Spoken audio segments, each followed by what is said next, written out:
I'm Rod Serling. You're listening to the Zero Hour. Suspense. I'm the Whistler. Yours truly, Johnny Dollar. Who is it? The Fat Man. Presents The Man Called X. The Mysterious Traveler. Another journey into the realm of the strange and terrifying. I hope you will enjoy the trip, that it will thrill you a little and chill you a little. So settle back, get a good grip on your nerves. Where are we going? You'll find out when we get there.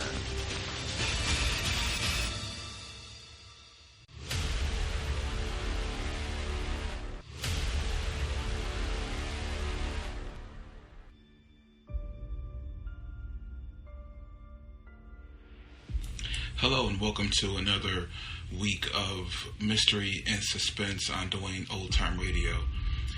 This week we are going to return to the very popular series called Escape. This week we are going to listen to the drama Operation Fleur de Lys, if I'm saying that correctly. Hopefully I am. Operation Fleur de Lys is a wartime thriller about a resistance band of guerrillas behind enemy lines in occupied France during World War II. This episode aired July 14th, 1947.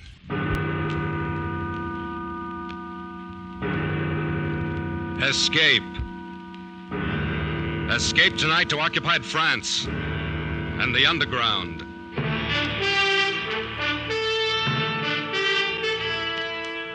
The Columbia Broadcasting System and its affiliated stations presents Escape, a new series of programs of which this, the second, is Operation Fleur de Lys, written and directed by William N. Robson.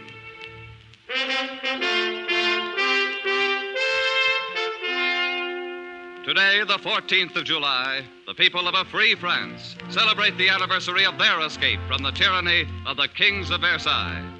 158 years ago today, the people of Paris stormed the Bastille and let loose the French Revolution. The torch of liberty set afire that day never burned more fiercely than during the years when France was occupied by the Nazis. We escape tonight to occupied France, from which 3 years ago there was no escape.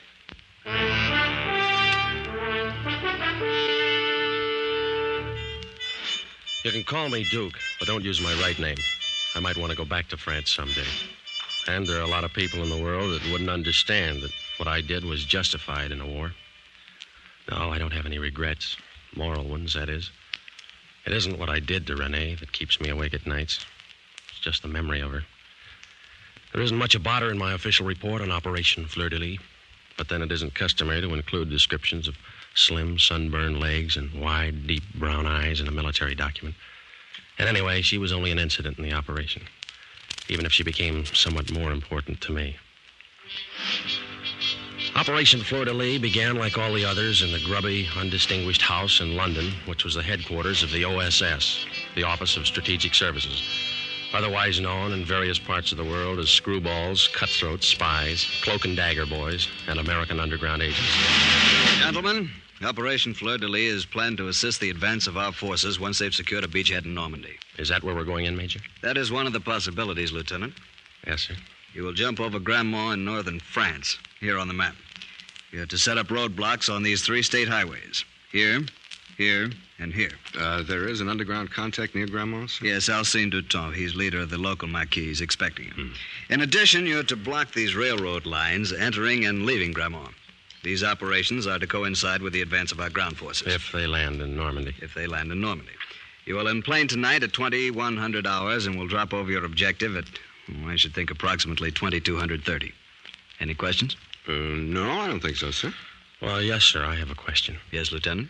How many of us are going on this mission? Just the 2 of you. Just the 2 of us. And all we had to do was organize an underground army disrupt the supply lines of a half a dozen Nazi divisions, and give support to the entire Allied invasion. Just the two of us. But that's the way the OSS worked. And nobody ordered Hill and me into it. We'd volunteered. I don't know why. Maybe for moments like this one, when you get a B-24 assigned to you as a personal taxi, and there's lots of room to sprawl around after the bomb bay. How do you feel? Fine. Scared? Of course I'm scared, aren't you? Me? No. This is a walk.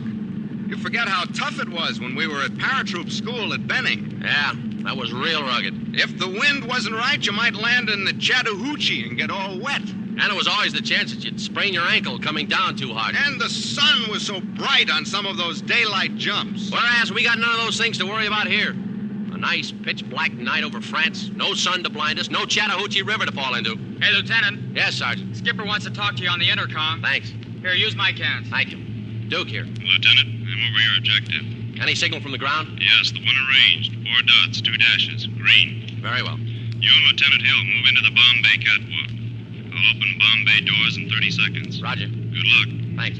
Sergeant, stand by to dump those supplies as soon as we're clear. Yes, sir. Come on, Ed. This, as someone has said, is it. So soon? Just as I was settling down to a good book. Bomb bay doors are opening, sir. Okay, Sergeant. All right, Ed, let's check your harness. It's a frightful mess. I just can't seem to do a thing with it. I know, but this is the last party you'll have to wear it on. Okay. How am I? Well, don't look now, but your chute's showing. Tuck it in. Let's get out on that catwalk. Wow, what a refreshing breeze. And all of France at our feet. You see the signal? That's what I'm looking for. There it is. Over to the left. You got it? Got it. Let's go! You kid. Sure you kid. It helps. But for those 10 seconds while you fall free, nothing helps. You hang on to the ripcord and you count off the seconds and you try not to count too fast. Your hand on that ripcord is the only certain thing in the world as you tumble head over teacups with a wind tearing sound from your ears. And there's only one thought, always the same thought, whether it's your first or your 50th jump. Will the chute open? It does. Yanking at your armpits, knocking the breath out of you, slowing you down, and you swing there like a rag doll trying to get your bearings. First, you make out the horizon. That's where the black becomes darker black, where the stars stop. And you wonder about Ed, but you can't risk calling out. And now that you're located where the stars aren't, you look for the signal light, and there it is, slightly to the left. So you tug at your shroud lines, spilling a little air to guide you toward it. And it's coming toward you awfully fast. And you hope this particular French patriot has picked out a field free of trees and church steeples. And then you try to remember all the things they taught you about hitting the ground and rolling with the wind and collapsing your chute. Because it's always like this. You always feel like you've never hit the silk before. And then you're down, and you roll just right, and you collapse your chute, and it's second nature to you after all. And then you hear footsteps running towards you. And you remember another important instruction. You whip out your automatic, and you hope your French is good enough to get you by. Qui va? Who is it? Alcine here. Fleur. De Lys. Okay, Alcine, come on. At last you've arrived, Lieutenant. So it seems. You have no idea how long we've wished for this moment. Hold it. That's my partner. Come on. Hey, Ed. Ed. Over here, Duke. You okay? My empennage is slightly damaged, otherwise okay. This is Alcine, our contact. Alcine, Lieutenant Hill. Hello, Alcine. Lieutenant, it is a great pleasure to make your acquaintance. And on behalf of my countrymen... Yeah, well, let's get these chutes buried and blow this place. Where's your transportation, Alcine? We haven't any. What? Where's the safe house? You might be able to stay at my aunt's. I don't think she'd talk. You don't think, aren't you sure? Oh, yes, I'm supremely confident that Where are the Germans? They're everywhere. And that is why I'm so glad you're here. Now we can fight again. With your help, we will kill many Boche. Wait a minute. How many are there in your Maquis? Myself and 2 others. Just 3 of you? Oh, my aching back. But now that the Americans are here, we can do anything. Oh, why don't they get these things straight in London? How can we block roads with a 3-man Maquis? 3 men and an aunt who perhaps will not talk. Well, let's get cracking. Duke, you're not going through with this mad venture, are you? What would you suggest? Well, as for me, I'm all for taking the next plane back to London.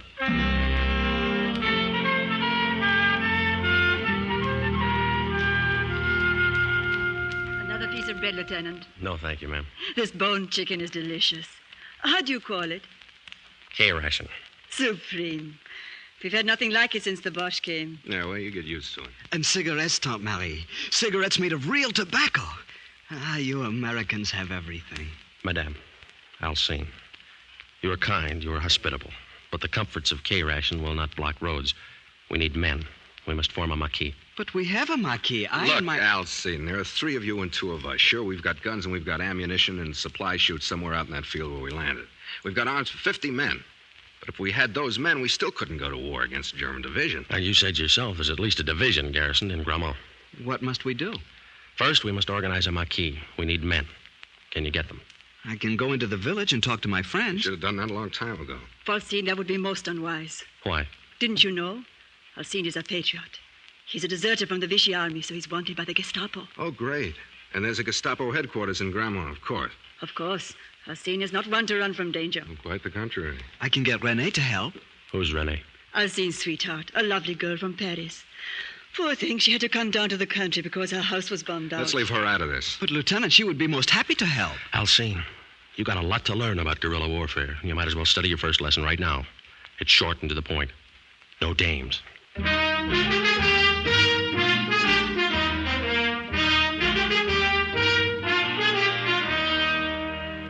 Well, the next day, we collected the supplies, which had been dropped with us, and we set up a camp deep in the woods. Hill and I were loaded with French money, so we were able to buy food from the friendly farmers. Maybe it was the food as much as patriotism that brought us recruits. Anyway, after a week, we had nearly 30 men. Our Marquis wasn't big enough for the job we had to do, but it was growing in the right direction. And then one night, as I was winding up a report to London... Oh? What do they say? What do they ever say? Message acknowledged. Carry on. Well, what about new batteries for the radio? What about extra ammunition for the Buck Rogers guns? When are they going to get another drop to us? Why don't you ask them? Yeah, I know. They do the best they can, I guess. After all, we're not the only Boy Scouts in this jamboree. Mm-hmm. Hey, Duke. Yeah? There goes Alcine again, off toward the road. What the... Hey, Alcine! Yes? Come here a minute. Yes, Lieutenant. Where are you going? I was just taking a stroll. You on night guard? Not tonight. You weren't on night guard last night, were you? No, Lieutenant. Or the night before? No, sir. But you weren't in camp all night, were you? No, sir. What's the matter? Don't you like the camp? Rather sleep at your aunt's? Is it too rugged out here for you? No, sir. Then where were you? In the village. You know the orders. No one is to go into the village. Yes, Lieutenant, but I only go in at night. That makes no difference. But it does. You see, Lieutenant, I'm so in love. Oh, great. The girl from Paris? Yes. You should see her, Lieutenant. She's the most beautiful, the most charming, Don't you know you're endangering the whole Marquis by disobeying my orders? Oh, no, sir. There's no danger with Renee. She hates the bush. Why, she wants to join us. You've told her about us? Oh, yes, sir. Are you out of your mind? How do you know she's all right? I just know that's all. She's the most wonderful person in the world. She's a real patriot. I told you, rule number 1 is no dames. Yes, but Renee is different. Yeah. Well, you better marry her before you bring her around here, or you'll have to share her with the rest of these wolves. Lieutenant, do I understand you? Forget it, Alcine. It's just an American figure of speech. May I tell Renee she can join us? Well, not quite yet. Later, maybe. Yes, Lieutenant. Is that all? Yeah, that's all. If you got to take it, Alcine, take it easy. I do not understand. Just another American idiom, Alcine. Good night. Good night, sir. Hey, Duke. You gonna let him get away with that? Well, what are we going to do? Slap him into the guardhouse for 30 days. Only this isn't the American army. We haven't any guardhouse. Yeah, stinks from a security standpoint. I know. If we try to keep these boys from sneaking off home every now and then, we're not going to have any Marquis. These French. An immoral race. I don't know about that. Remember Phoenix City, Alabama? Yeah. Oh, yeah, I see what you mean.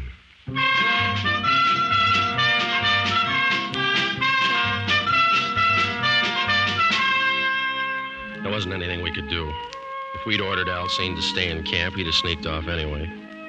He had that dreamy, faraway look that's baffled parents, teachers, and first lieutenants since the beginning of time. I didn't worry too much about it because our Marquis was growing, and Ed Hill and I were breaking our backs pushing those French kids through an ersatz basic in 3 weeks. Headquarters in London didn't tell us much, but we did know from the BBC that the boys had landed at Omaha Beach, and it wouldn't be long before they'd be needing our roadblocks. And then one morning, about D+4, I think it was, I was out in the woods running a squad through concealment drill. No. Hit the dirt. Don't wait or you're dead. When you see the signal, hit the dirt right now. Pardon me, Lieutenant. Huh? Oh, Alcine. Where have you been all night as though I didn't know? Lieutenant, I've got to talk to you. Okay, I'll be through here in a half hour or so. I've got to talk to you now. Huh? All right, Elsie. Okay, boys, take 5. Come along, Elsie. What's on your mind? Lieutenant, my family's been killed. Oh, no. Yes, by the Gestapo. They set fire to the house. My mother, my father, my 2 sisters. They ran out. The Gestapo shot them. You're sure of this? Yes, I heard it this morning from a neighbor who saw it happen. You poor kid. When can we attack, Lieutenant? When can we stop this endless training and fight the Boche? Now I want only to kill and kill and kill until I pay them back for my father, my mother, my 2 sisters. Yeah, I know. You'll get your chance, Elsie, but not yet. We gotta wait. We're not ready yet. I'm ready. Before I wanted to fight the Boche for my country. Now I want to kill him again and again. For them. I know, but you gotta be patient. It should happen to me now. Only last night Renee said she'd marry me. Come to live here with me in the camp. I was so happy. And this morning I learned this news. When did you hear from your mother last? Not for a month since we began to work, but I've written her every week. You have? Who mailed the letters? Renee mailed them for me. She's so kind and thoughtful. She offered to mail letters home for the other boys, too. Oh, that was nice of her. Did they take advantage of her offer? A couple of them. Who? Paul and Jean. I told them about it, and they wrote their families. And Renee mailed the letters, huh? Yes, she's a wonderful person, Lieutenant. You're going to love her. Yeah, I think I am. She's all I've got in the world now.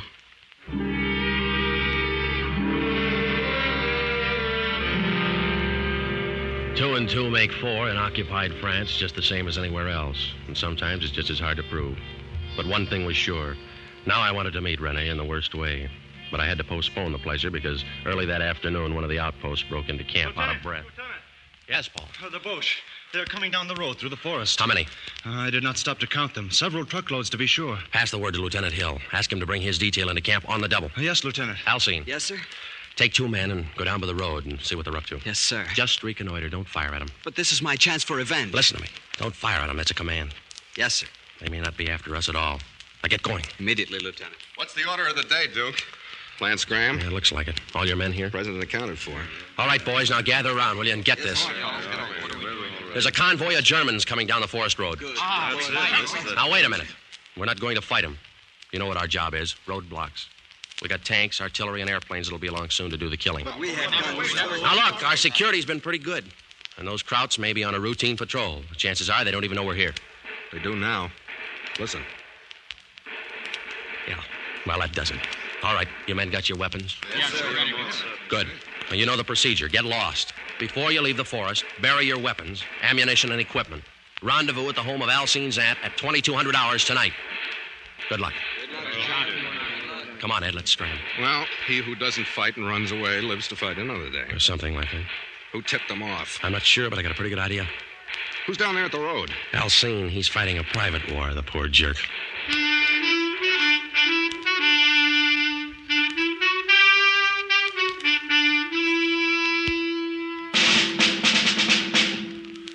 The basic rule of 3 in guerrilla warfare is surprise, kill, vanish. However, when you're surprised, the only rule is vanish. And we did. There were about 50 Germans and a half a dozen dogs to track our scent. They spent the day thrashing through the woods, firing into the underbrush, and finding nothing. It was a classic withdrawal, and Hill and I were proud of our little army, with the exception of Alcine, its self-appointed hero. When we arrived at his aunt's house that night for the rendezvous, a half a dozen of the boys were already there. Who is it? Fleur. de Lys. Ah, Lieutenant, come in. Good evening, madame. Alcine is already here. I'm so proud of him. Ah, Lieutenant, I was just telling Tante Marie and the boys it was magnificent. I got 2 of them. I killed 2 Boche. Your orders were not to shoot. But, Lieutenant, what would you? What happened to the other boys who were with you? Jean was wounded and captured. Antoine became frightened and ran away. That blows the Marquis. They'll get the full particulars from Jean. They haven't got him already. I'm sorry, Lieutenant, but... Quiet. Answer it, madame. Who is it? Fleur. de Lys. Open it. Good evening, madame. Come in, boys. Run in any trouble, boys? As you see, we are here. Yeah. But not for long. Lieutenant, Yes, Raoul Paul. and I wish to withdraw from the Marquis. Quit? Why? The risk is too great. You afraid? For myself, no. But after what happened to John? He was wounded and captured. We all take that risk. Yes, but last night the Gestapo got John's family. Like they did Alcine's. Stood them up in front of their house and shot them. Who knows what'll be next? My mother, Raoul's sister, Alcine's aunt. I wish to withdraw. So do I. All right, now, wait a minute. I don't blame you for being worried about your families. But whose families do you think the British and American armies up in Normandy are fighting to liberate? Their own? No, yours. Now, this thing isn't as bad as it looks. There's been a leak in our security. Somebody's been putting a finger on us, so we lay low until the leak's plugged. But the Germans are everywhere. Spies, perhaps, too, are everywhere. I think I know who's responsible for these murders. I'll make a deal with you. Give me a couple of days to work it out. We'll issue you boys some money, and all you've got to do is to get lost until Saturday night, and then meet me back here. If I haven't patched up our security by then, you can all quit the Marquis and become collaborators. Oh, it is not that, Lieutenant. No one wishes to collaborate. But one must think of one's family. Okay. Ed. Yeah, Duke.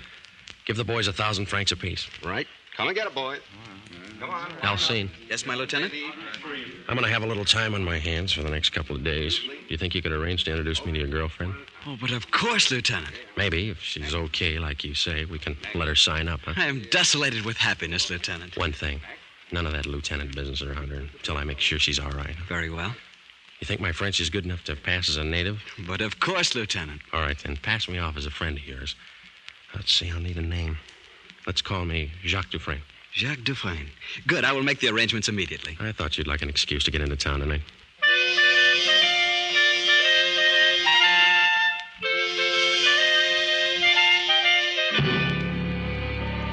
The next afternoon, Alcine brought the girl out to the woods near his aunt's house.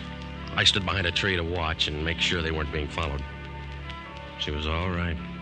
Tall, long, sunburned legs, her hair caught in a blue ribbon like a little girl's. I let them walk by, and then I stepped from behind my tree. Oh, there you are, Jacques. Hello, Alcine. René, this is my good friend Jacques Dufresne. He's from Paris, too. Jacques, this is René de Cibourg. Glad to meet you, mademoiselle. And I'm honored to meet you, monsieur. Where do you live in Paris? Near the Porte du Lilas. But my home is no longer there. It was bombed out.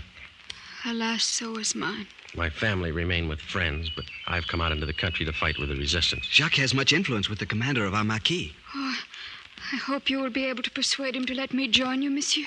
I shall do what I can. It would be a privilege and an honor to work with a patriot like you. See, Jacques, I told you René was all right. You didn't tell me the half of it. Mademoiselle, you understand that we must be cautious. There are questions I must ask of a confidential nature. Why don't we meet again? Alone. Why not? Say, tonight? I have a little car. But... We might take a drive. Fine. But, René, you promised me that... I can see you some other time, ma chère. Remember, France comes first.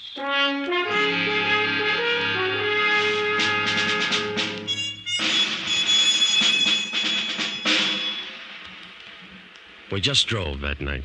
She was wearing a white ribbon in her hair and a loose white dress and no stockings. We just drove around in her little Citroën with the top down and the wind blowing her hair like a girl in a magazine ad. And then we came back about midnight and parked by the bridge. I felt like I was back in high school in Illinois. Look at those stars, Jacques. Yeah. So many of them. So close you can almost reach out and touch them. Yeah. I had them all once, Jacques.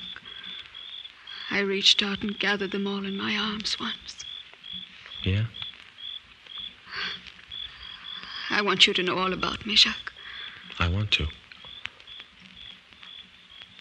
Don't think it's wrong of me. But I've been in love.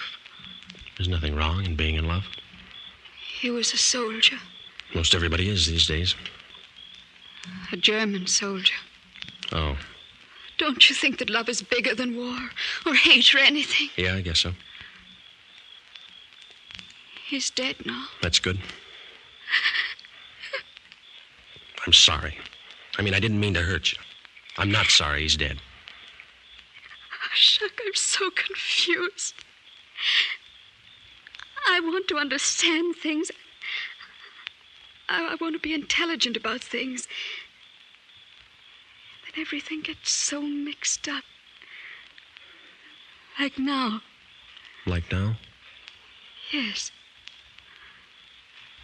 Jacques, I've never been so happy as I am tonight. Not even with the German? Not even with him. Why does it have to end? Why do those blessed stars have to go out one by one to make way for another day of war? Why can't we stop time, you and I, and gather all the stars together, just for us? I don't know, baby. It's never been done before. But we can try.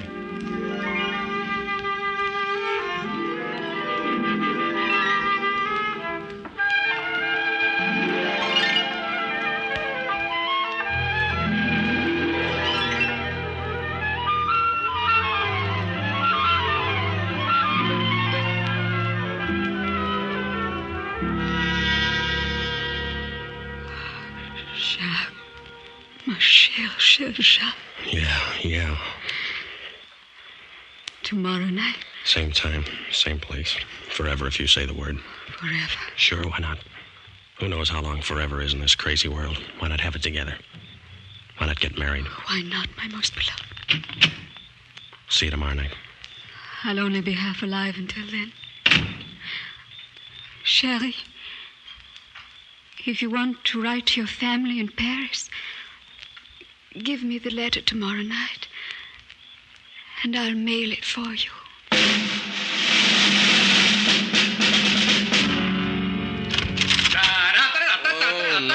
No.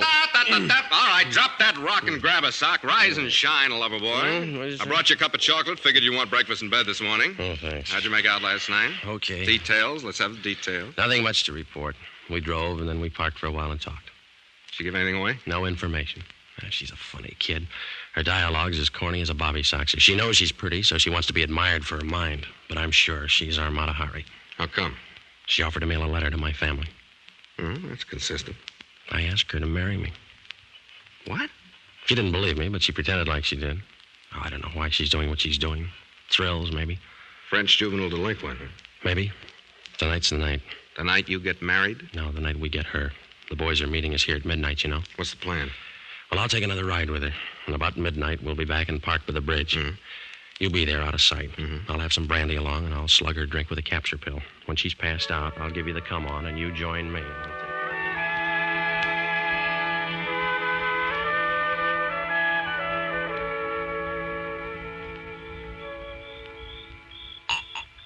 Here, baby, have another drink, huh? I shouldn't, Jack. Brandy always makes me sleepy. Well, what of it? This is a celebration of our engagement. Oh, kiss me, Jack. Again and again. Sure. Jack, the stars are nearer. Nearer than they've ever been. Nearer than you think, baby. I love you, Jack. I do love you. Kiss me again. Do it again. And again. Renee. Baby. Are you asleep? You collaborationist pig, can you hear me? Okay, Ed. Is she out? Like a red light in an air raid. Here's her purse. Start through it while I untangle myself, will you? Now, take a look at this. What is it? A letter from Gestapo headquarters confirming receipt of 3 addresses. Let me see that. Well, that one's Alcine's family, and that one's Jean's. And here's a Gestapo identification card. Flash your light over there. Look at her. What a dish. Look at that kisser. And she's responsible for the death of 6 people whose only crime was being born French. She'd have wrecked our marquis, snafu'd our mission, and turned me over to the Gestapo with her lipstick still on my collar. That gorgeous hunk of double cross. Well, we got the proof. Let's get on with it. Okay. I guess you'd rather I... No, this is my job. Gee, she's gorgeous. Yeah. So long, honey. Thanks. She ain't so gorgeous now. Release that handbrake. Got it. Come on, shove. Not yet. Keep that steering wheel straight. The river's deepest right at the center of the bridge. Yeah. Now, hard right on the wheel.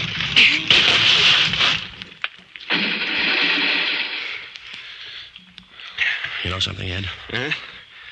I think she finally did gather that armful of stars.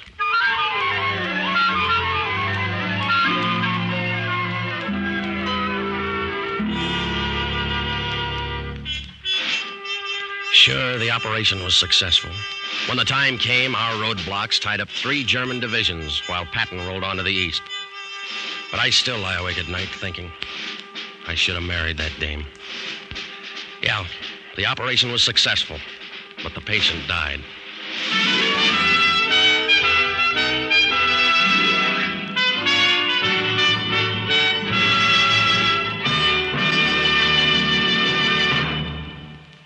Operation Fleur de Lys was written, directed, and produced by William N. Robson, with Jack Webb as Duke, Elliot Lewis as Hill, Peggy Weber as Renee, and Harry Bartell as Alcine.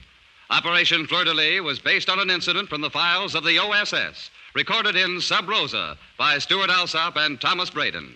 The special musical score was conceived and conducted by Cy Feuer.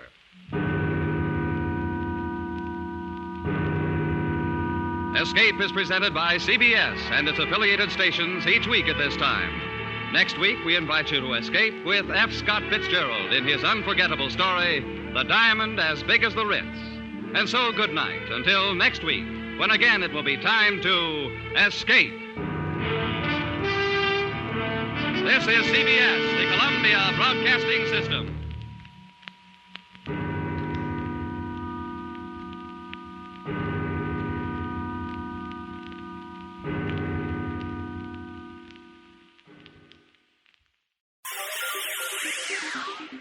Thank you for listening to and showing your support for my podcast. If you would like to receive notifications of when new episodes are posted, please subscribe to my channel. Subscriptions are 100% free, and they really help me get an idea of how I'm doing. You can also go to my website where you can listen to all of my podcasts for free, and you can also download episodes for free. The website is otr.duane.media. There is also donation information on there if you want to show your support or become a patron. You can email me at info@otr.duane.media. I'm also on Instagram at duane.otr. Well, hope you enjoyed, and until next time, stay safe, wish you well, and as always, peace.